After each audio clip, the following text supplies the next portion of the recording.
اعوذ باللہ من الشیطان الرجیم بسم اللہ الرحمن الرحیم۔ السلام علیکم پیارے سامعین، کیسے ہیں؟ امید کرتا ہوں خیریت سے ہوں گے۔ آج کا ہمارا ٹاپک ہے کربلا کی طرف۔ اب کربلا کیا تھا؟ یہ ایک جنگ نہیں تھی، ظلم تھا، کیونکہ جنگ میں 6 ماہ کے بچے کبھی نہیں ہوتے، عورتیں کبھی نہیں ہوتی۔ یہ اسلام کی بالکل مخالفت تھی۔ اور دوسرے نمبر پر دیکھا جائے تو اسلام نے محرم الحرام میں جنگ بندی کی ہوئی تھی، جنگ کرنے سے منع کیا گیا تھا۔ تو یزید کی طرف سے یہ کھلا مذاق اڑایا گیا تھا اسلام کا۔ اور جہاں دیکھا جائے تو یزید کا جو فتنہ تھا، یزید کی 4 سالہ حکومت میں اس نے کربلا کا واقعہ، خانہ کعبہ پر حملہ، مسجد میں گھوڑے بنوانا اور مدینہ کی عورتوں کو اپنے فوجیوں پر 3 دن حلال کرنا، یہ یزید کے کارناموں میں تھا۔ اور کربلا کا جو واقعہ تھا، یہ سانحہ تھا، یہ سب سے بڑا سانحہ تھا۔ اس میں آل رسول کو قربان کر دیا گیا 3 دن کی پیاس کے بعد، لیکن ان کا نام ہمیشہ کے لیے زندہ ہو گیا۔ دراصل حضرت امام حسین علیہ السلام نے ایک قیام کیا تھا یزید کے خلاف، جہاں وہ اپنے سارے گھرانے کے ساتھ مدینہ سے کربلا روانہ ہوئے تھے۔ اور یزید ایک شرابی اور زانی قسم کا انسان تھا، اسے خلافت معاویہ کی طرف سے دی گئی تھی، موروثی خلافت وراثت میں دی گئی تھی۔ حالانکہ حضرت امام حسن علیہ السلام سے جو معاہدہ ہوا تھا اس کے مطابق یہ خلافت وراثت میں نہیں آنی چاہیے تھی، لیکن معاویہ نے وہ معاہدہ توڑ دیا تھا بالکل، اور اسلام پر ایک ایسے انسان کو حاوی کر دیا تھا اپنے چال کے ذریعے کہ وہ اپنے بیٹے کی رستے ہموار کر رہا ہے، اور اس کے بیٹے نے نہ صرف حضرت امام حسین علیہ السلام سے جنگ کی بلکہ خانہ کعبہ کی بھی حرمت کا کوئی خیال نہ رکھا، اور حضرت ابوبکر، حضرت عمر کے بیٹوں کو بھی دھمکیاں دی۔ اور اسی پر حضرت عائشہ نے معاویہ سے جا کر کہا تھا کہ آپ نے میرے ایک بھائی کو قتل کروا دیا، آپ دوسرے کو مدینے میں رہنا اس کا مشکل کر رہے ہیں۔ تو وہ بھی ہجرت کر کے دوسرے شہر روانہ ہو گئے تھے۔ اس جنگ میں 100 سالہ انسان سے لے کر 6 ماہ کے بچے تک شہید کیے گئے 3 دن کی پیاس کے بعد۔ اور یہ جنگ نہیں، ایک ظلم تھا، اور اس ظلم پر ایک احتجاج ہر سال محرم الحرام میں منعقد کیا جاتا ہے۔ محرم الحرام کا احترام کرنا چاہیے، ساتھ میں انسان کو حضرت امام حسین علیہ السلام کا مقصد بھی اپنے ذہن میں رکھنا چاہیے۔ انہوں نے تیروں کے مسلح پر سجدہ کیا تھا اور کامیاب ہوئے تھے۔ ہمیں اپنے آپ کو انہی کے نقش قدم پر چلانا ہے۔ انہوں نے ہمیں ایک دین دیا تھا، یہ ہمیں دین ایسے مل گیا ہے کہ جیسے ہم سمجھتے ہیں کہ ایک تھالی میں رکھی پلیٹ میں سجا ہوا، لیکن اس پر بہت قربانیاں دی گئی، بہت زیادہ قربانیاں دی گئی۔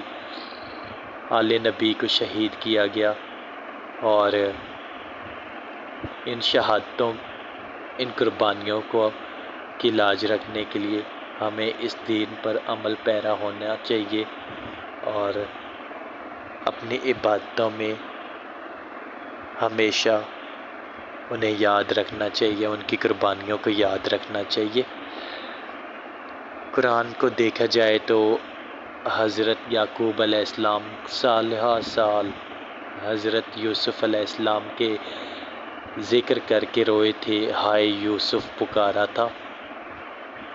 حالانکہ یقین تھا انہیں کہ وہ زندہ ہے، تو ہمیں ہر سال ہائے حسین کرنی چاہیے، ہر روز کرنی چاہیے، اور ان کے نقش قدم پر بھی چلنا چاہیے۔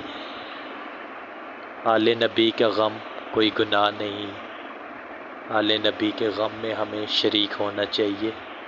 پرسہ دینا چاہیے 12ویں آقا حضرت امام مہدی علیہ السلام کو۔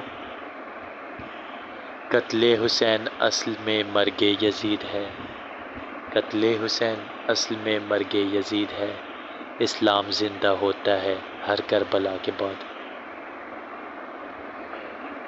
اسلام تو زندہ رہ گیا، لا الہ الا اللہ محمد رسول اللہ تو زندہ ہو گیا، لیکن گھرانہ سارا حضرت امام حسین کا شہید ہو گیا، اور حضرت بی بی زینب سلام اللہ علیہ اور تمام اولاد علی جو شہید ہو گئے، باقی کو قید کر لیا گیا، اور ان کے سروں کو نیزوں پر اٹھایا گیا۔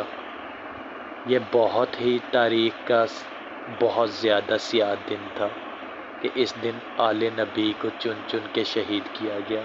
اس کے بعد بھی شہادتیں ہوتی رہیں، لیکن سانحہ کربلا کوئی بھلانے کی چیز نہیں ہے کہ مسلمان اسے بھلا دیں۔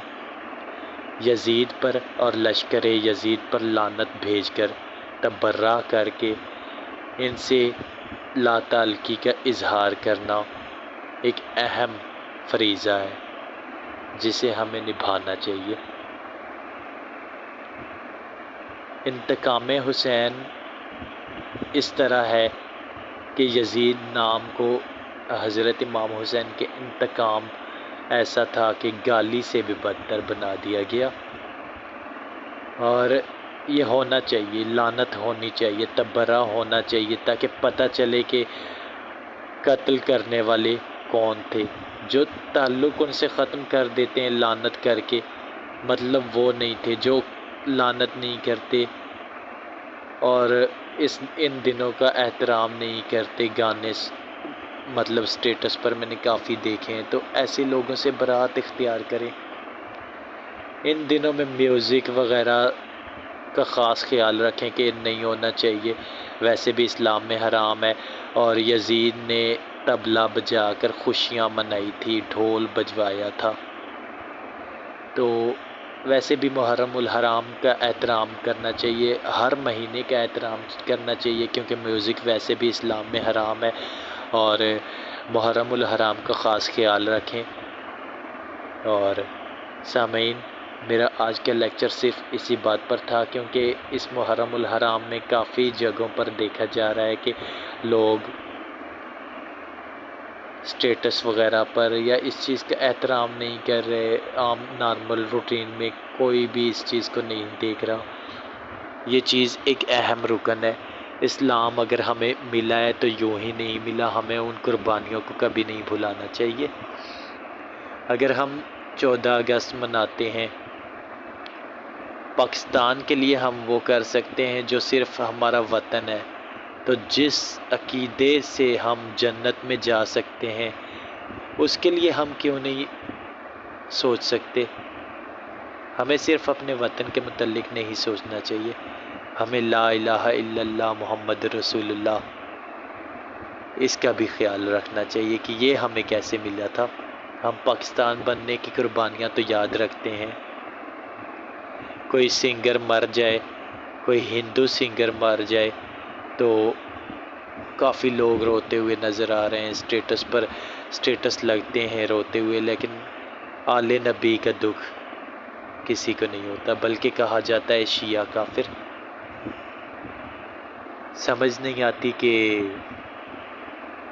آل نبی آل رسول صلی اللہ علیہ وآلہ وسلم کا دکھ صرف کافر ہی کیوں مناتے ہیں۔ سامعین، اپنا خیال رکھیے گا، دعاؤں میں یاد رکھیے گا۔